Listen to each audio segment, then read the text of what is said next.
Hello. My name is Dr. François Ricard. I am an osteopath and a PhD. I am director of the International Madrid School of Osteopathy, EOM, and president of the Scientific European Federation of Osteopaths, SCFO. In this video, I want to talk to you about the effects of spinal manipulation in case of neurological sensitization. Part 1. Part 1. This series of videos will look at the scientific literature surrounding the mechanisms of spinal manipulations, mostly used by osteopaths and chiropractors. In these videos, we will study the mechanical mechanisms of action in disc hernias, and the effects they have on the peripheral and central nervous systems, the neuromuscular, biological, neurovegetative systems, and on the organs. In this video, we are reviewing the neurophysiological effects of spinal manipulation in case of central sensitization. A few reminders on pain and neurologic sensitization.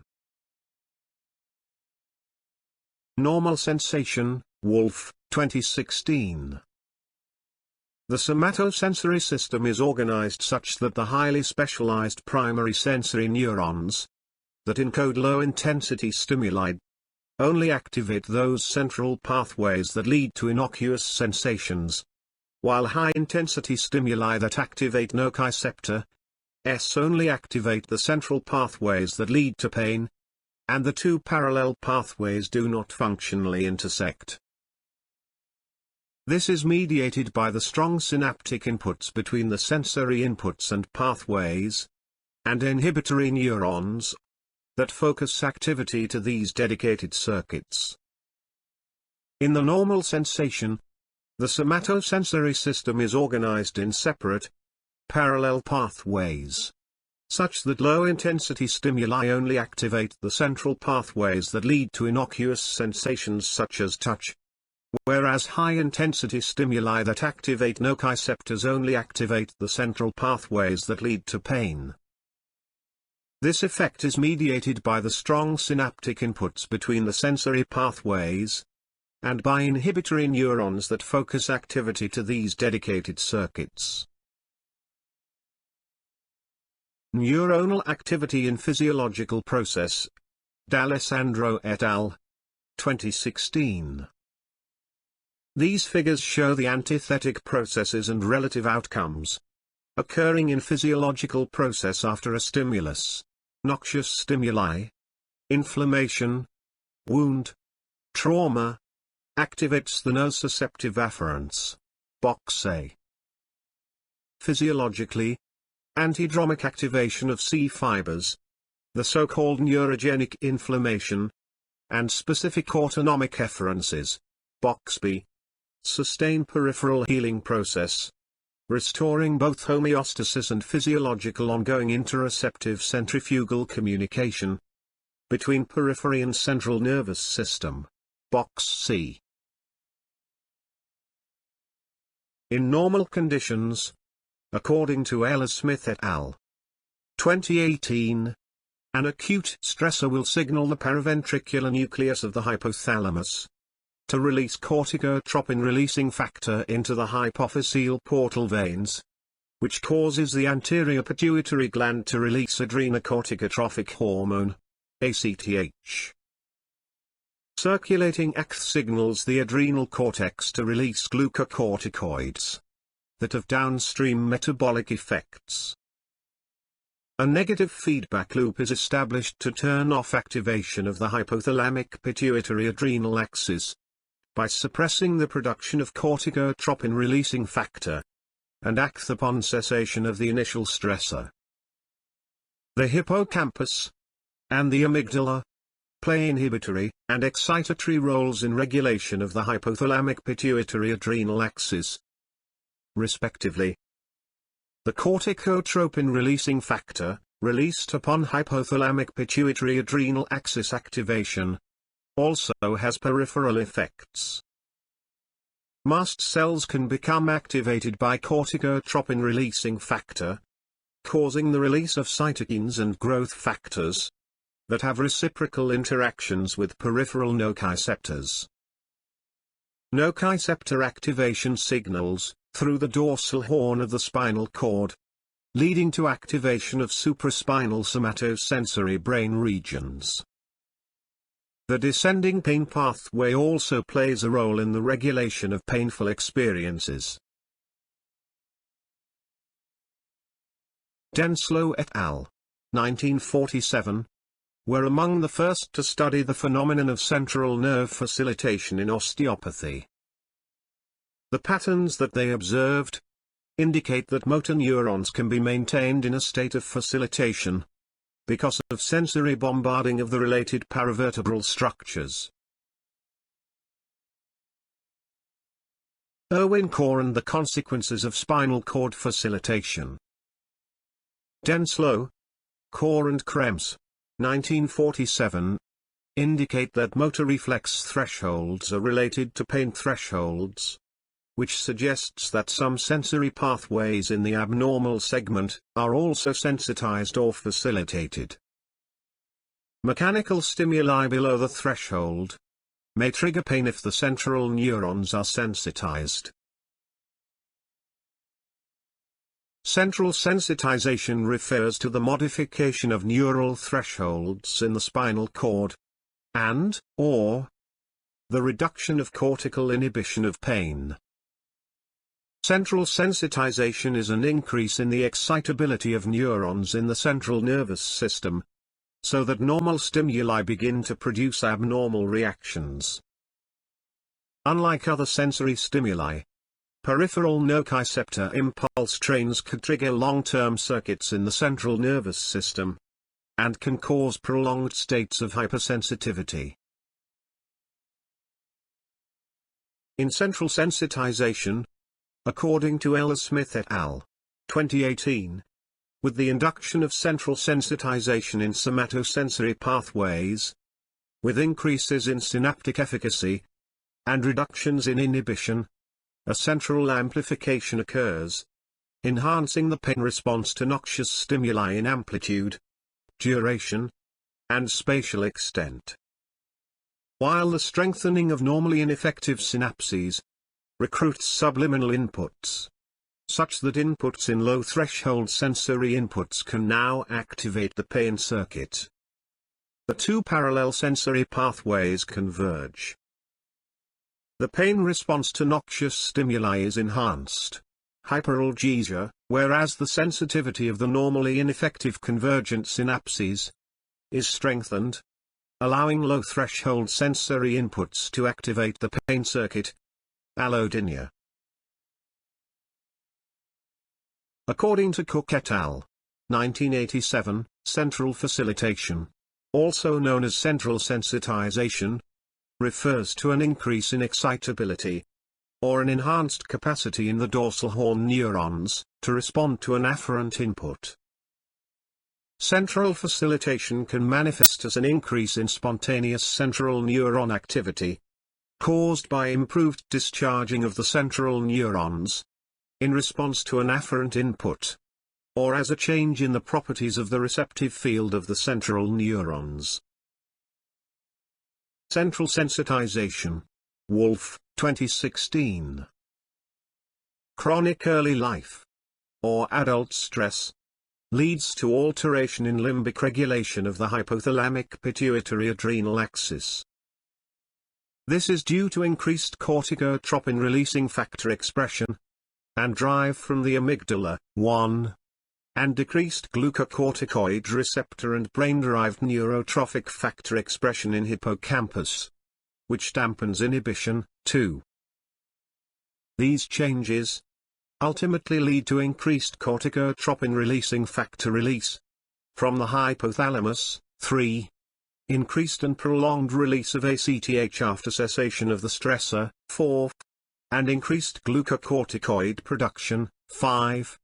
With decreased negative feedback at higher structures. Increased corticotropin releasing factor release leads to greater mast cells activation and infiltration, 6. leading to enhanced peripheral nociceptor interaction. 7.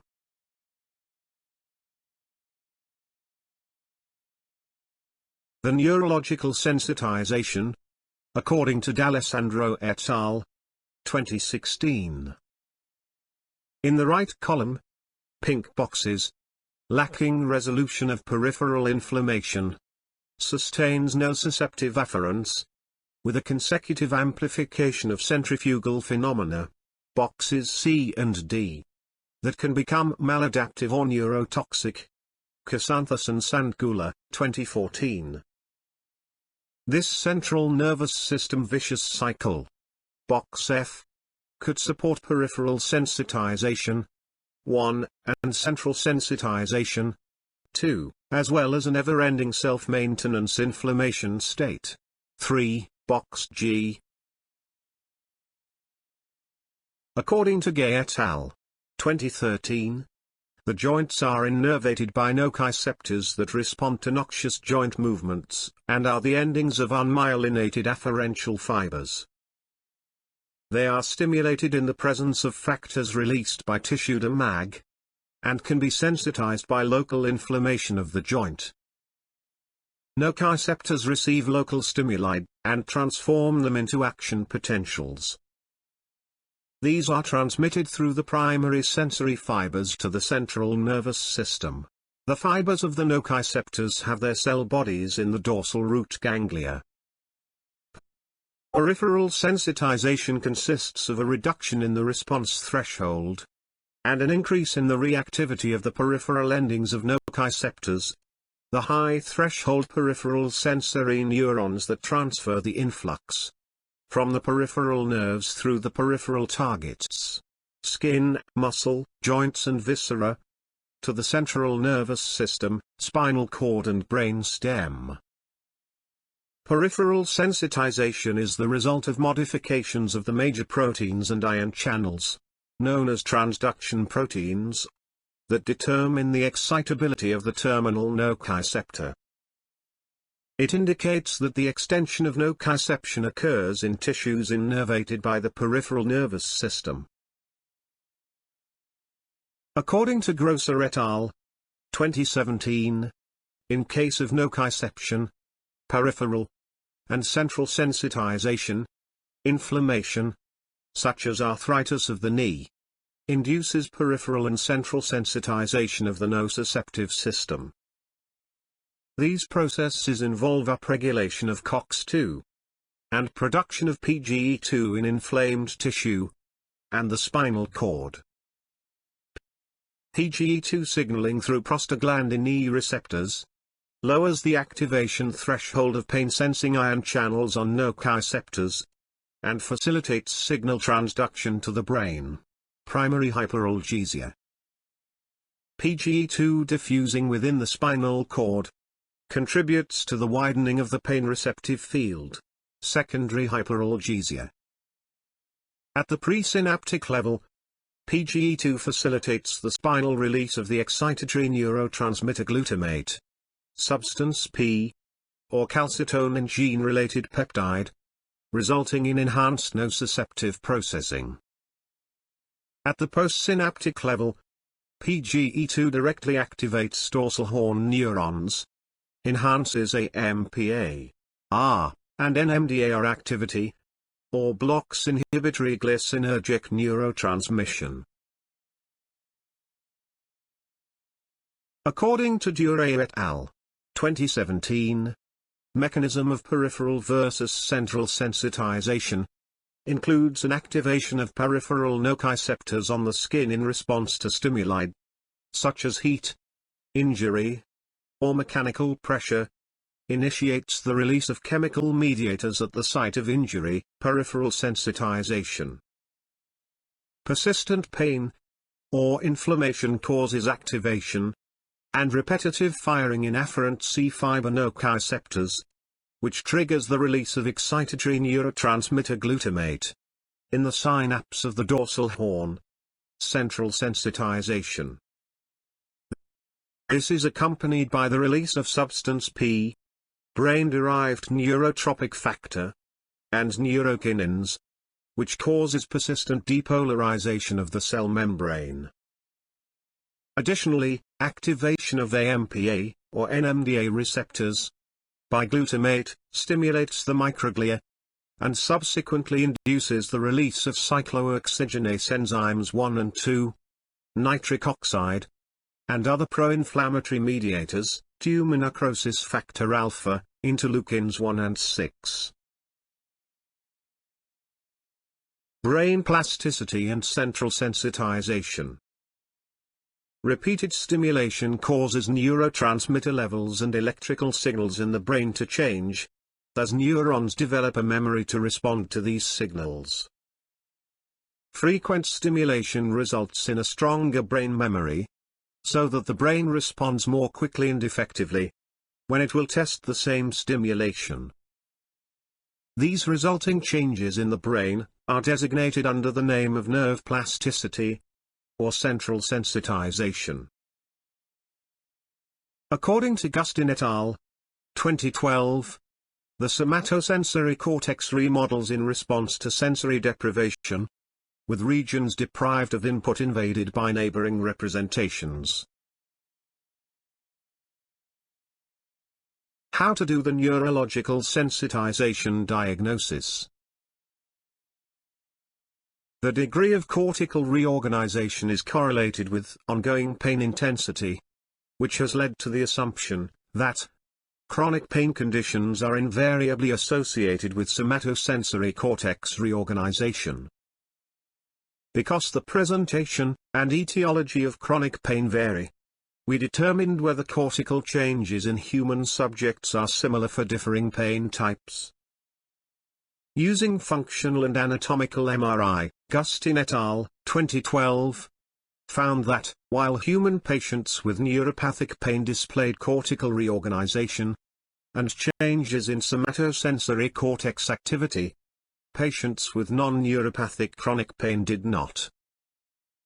Furthermore, cortical reorganization in neuropathic pain patients was associated with changes in regional anatomy.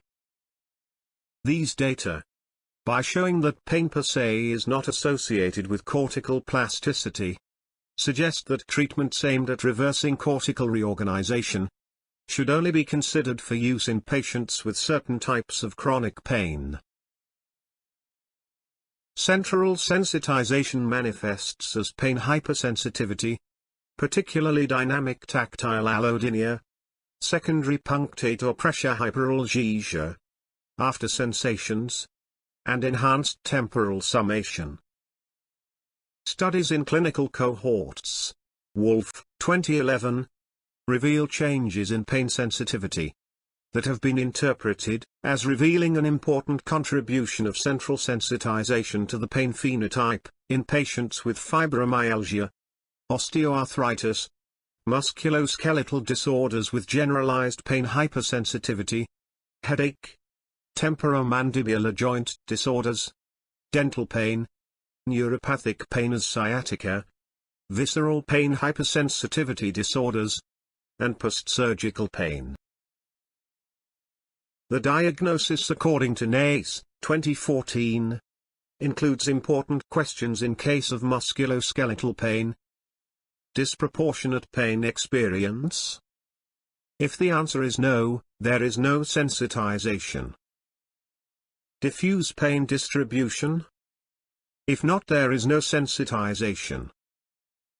If the answer is yes to both questions, use the central sensitization. If the inventory is greater than or equal to 40, there is sensitization. The central sensitization inventory is a self-report outcome measure, designed to identify patients who have symptoms that may be related to central sensitization, or central sensitivity syndromes. Each question may be answered as follows. Never, 0 points. Rarely, 1 point. Sometimes, 2 points. Often, 3 points. Or always, 4 points. Total points reflect the severity of the central sensitization. The central sensitization inventory consists of two parts. Part A includes 25 questions related to common central sensitization symptoms. Part B determines if the patient has been diagnosed with certain central sensitization disorders or related disorders, such as anxiety and depression. Following is a breakdown of score ranges and the intensity of central sensitization they represent. Subclinical, 0 to 29. Mild, 30 to 39. Moderate, 40 to 49. Severe, 50 to 59. Extreme, 60 to 100. Meyer et al., 2012, found the central sensitization inventor has strong psychometric properties. Test reliability equals 0.817. Cronbach's alpha equals 0.879. A 2014 study by Neblet et al. Found the central sensitization inventory accurately identified 82.8% of participants as having central sensitization, whereas 54.8% participants were correctly identified as not having central sensitization. However, this study also found that the likelihood of false positives increases when the central sensitization inventory is used on patients who have both complex pain and psychophysiological disorders. These two tables, A and B, show us the questions of the central sensitization inventory for the diagnosis.